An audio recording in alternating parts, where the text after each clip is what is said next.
Buenos días, familia. Yo sé que Janet Yellen acaba de salir y ha dicho que no vamos a tener una recesión económica porque el mercado ha creado más de 500,000 empleos. Sin embargo, además de que Janet Yellen lo dijo, también se equivocó grandemente con la inflación transitoria hasta que salió públicamente y dijo, me equivoqué. Pero además de Janet Yellen, ahora sale la directora del Fondo Monetario Internacional y dice, Estados Unidos va a evitar una recesión económica. Sin embargo, este nuevo estudio de EPB Research que voy a compartir contigo en el día de hoy habla de la influencia que tiene la crisis inmobiliaria que estamos viviendo en el día de hoy en el mercado del empleo, en el consumo de la industria de la construcción de nuevas propiedades y, por último, en la economía en general, causando una recesión solo por la crisis inmobiliaria. Si quieres saberlo todo, lo único que te pido es que por favor me regales un like, te suscribas al canal y comparte con alguien que cree que le pueda servir.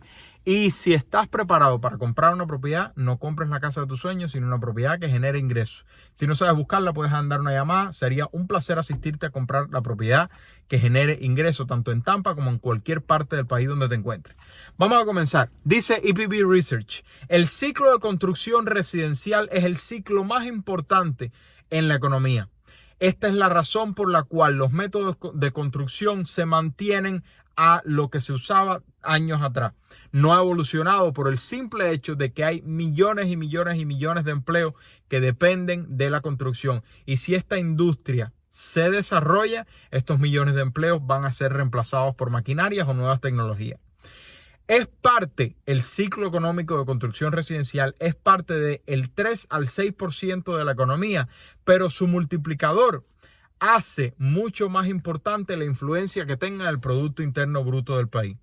Cuando tenemos una gran caída en la construcción residencial, viene muy de cerca una recesión. Y en el cuarto trimestre del 2022 tuvimos una caída de 1% en la contribución económica de la construcción residencial, comparándolo con la contribución que había tenido en los últimos 2 años. Vamos a ponerlo en palabras que todos entendamos. Está cayendo la contribución económica de las construcciones nuevas a el Producto Interno Bruto comparado con lo que había contribuido 2 años atrás. O sea, hay menos gastos en la construcción, para ponerlo de la forma más sencilla posible. Sin embargo, dice que sucedió de la misma manera en 1974, en 1980 y en el 2008. La construcción se detuvo y tuvimos una recesión económica.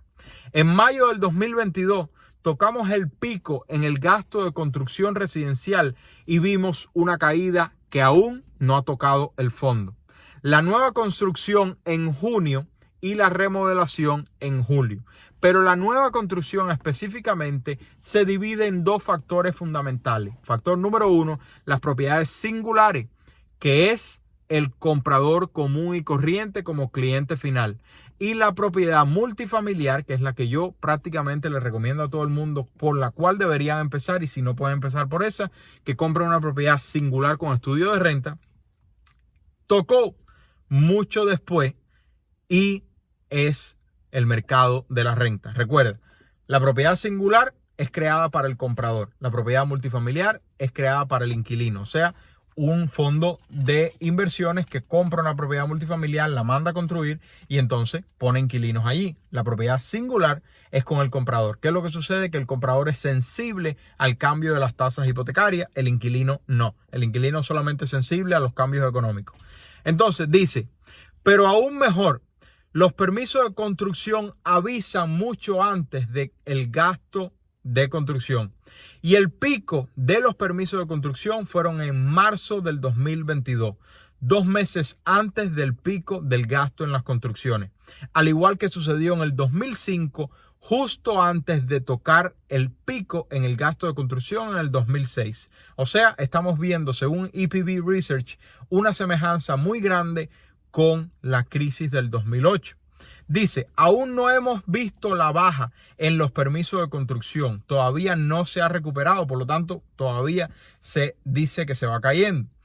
Y por esta razón, esperamos que en los próximos 3 o 4 meses aún no veamos una recuperación en los gastos de construcción. Y si no se recuperan los gastos de construcción, ¿Qué significa esto? Una caída del Producto Interno Bruto afectado por la vivienda y por lo tanto una recesión causada por la crisis de construcción. Ahora esperamos que caigan los gastos de propiedades singulares y los gastos de propiedades multifamiliares y luego aumente el desempleo. La lógica es que si caen las inversiones de propiedades singulares y si caen las inversiones de propiedades multifamiliares, o sea, menos construcciones de ambos tipos de propiedades, ¿qué sucede? Que las compañías comienzan a despedir empleados por el simple hecho de que no están construyendo más y tienen que despedir a los empleados que tienen. Y entonces, si aumenta el desempleo en la construcción, eso afecta a millones de bolsillos y por lo tanto son personas que reducen sus gastos y hace que la recesión sea más inminente. Sin embargo, en los últimos dos reportes que tuvimos la semana pasada, número uno, ADP, una firma privada de pagos, que es de hecho la que utilizamos nosotros en la oficina, y además de eso, el viernes, el BLS, hubo una contradicción más grande que en cualquier otra industria, en la industria de la construcción. ADP dijo el martes de la semana pasada que se habían perdido 24,000 empleos en la construcción, que tiene todo el sentido del mundo basado en que las constructoras están tratando de reducir costos porque no están vendiendo lo suficiente, dado que los costos de pago mensual de propiedades por altos precios y altas tasas hipotecarias han hecho que muchos compradores queden descalificados y por lo tanto no compren las propiedades que construyen, lo que hace que las compañías tengan que recortar presupuesto y por lo tanto despedir. O sea, ADP dice: esto es lo que está sucediendo y se despidieron 24,000 personas en el mes de enero en la construcción. ¿Qué fue lo que dijo el BLS, el Buró de Estadística de Empleo, el viernes, solamente 3 días después de ADP? Se crearon 25,000 empleos en la construcción, algo que absolutamente nadie se esperaba que sucediera. Mucho menos cuando ADP 3 días antes había dicho que hubo una pérdida de 24,000 empleos. Entonces, tienes una compañía privada que te dice algo mucho más cercano de la realidad económica que se está viviendo en el día de hoy y tienes una corporación o un organismo que tiene relación gubernamental que te dice que no se perdieron 24,000, más bien se crearon 25,000. Ojo, vale la pena destacar que el BLS tiene información mucho más general y ADP solamente tiene información de las compañías con las que trabaja. Por lo tanto, ahí puede haber una diferencia. Pero la situación económica actual no hace necesariamente verídico mirar que se creen 25,000 empleos en la construcción cuando cada vez se venden menos propiedades de nueva construcción. Entonces, ahí hay algo que hay que mirar bien de cerca. Entonces, esta es la forma en la que yo lo veo, cómo veo el proceso. Este estudio de EPB Research lo que está tratando de explicar es que aún no hemos visto el fondo en el gasto de construcción y en el aumento del desempleo en la construcción. Y por lo tanto, que aún podemos ver que la vivienda cause una recesión económica. Sin embargo, esta es la forma en la que yo lo veo y tú déjame saber tu opinión.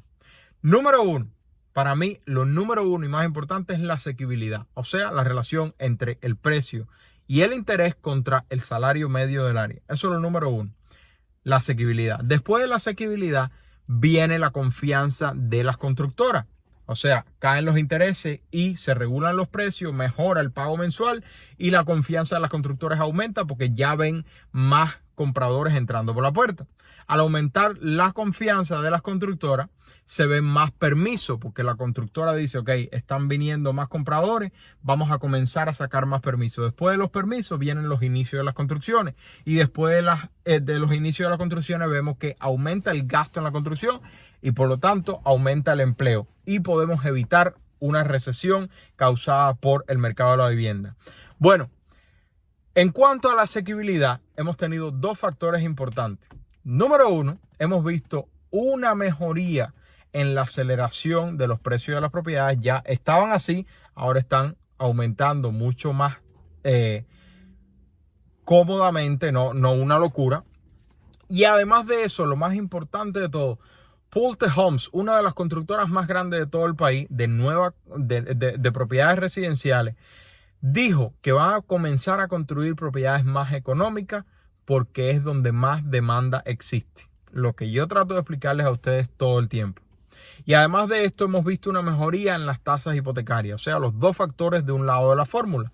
El precio va probablemente a mejorar ya que Pulte Homes va a comenzar a construir propiedad más económica y mi opinión es que muchas otras constructoras van a comenzar a hacer lo mismo. Y número 2, la tasa hipotecaria está mejorando a pesar de que en los últimos 4 días ha aumentado de 5.99 a 6.45%, un cambio drástico por el reporte de empleo que ha sorprendido a todo el mundo y hay muchas personas pensando que hay fraude en ese reporte. Sin embargo, el salario continúa siendo el mismo, pero la asequibilidad ha mejorado con respecto a unos meses atrás. Entonces, al mejorar la asequibilidad, ¿qué sucedió en el último reporte de la confianza de la Asociación Nacional de Constructores de Vivienda? Mejoró por primera vez en 11 meses. Después de que mejora la confianza de las constructoras, quizás podamos ver en un reporte futuro cercano un aumento de los permisos de la construcción. Si eso es así, si vemos que aumentan los permisos de construcción, probablemente ya pasamos el punto más bajo de la crisis inmobiliaria del 2022 por la política monetaria de la Reserva Federal. Absolutamente nadie sabe qué va a pasar y yo de hecho les recomiendo todo el tiempo tratar de evitar una propiedad de nueva construcción si es tu primera propiedad. ¿Qué les recomiendo a la mayoría de los clientes? Que por favor compren una propiedad que genere ingresos mientras la viven. Y si no sabes a qué me refiero, yo lo único que te pido es que por favor me regales un like, te suscribas al canal y compartas con alguien que crees que le pueda servir. Y si no has llegado al punto en poder comprar una propiedad, aquí hay 6 pasos que espero que te sirvan. Número uno, antes de los 6 pasos es que te suscribas al grupo de Facebook donde tú y yo estamos compartiendo tips, consejos para ahorrar, invertir, pagar deuda. Pero número 1 de todos los consejos es que comiences a crear contenido en las redes sociales. Número 2, ahorra $1,000 lo más rápido posible. 3, paga todas tus deudas. 4, ahorra de 3 a 6 meses. 5, abre tu cuenta de retiro Roth IRA. Y número 6, no compres la casa de tus sueños, compra una propiedad que genere ingresos. Y si ya estás preparado, puedes agendar una llamada totalmente gratuita para comprar una propiedad en Tampa o en cualquier parte del país. Sería un placer asistirte. Si te gustó, comparte con alguien que crees que le pueda servir. ¿Crees que ya pasamos el fondo en las nuevas construcciones? Déjame saber tu opinión. Se le quiere, familia. Bye bye.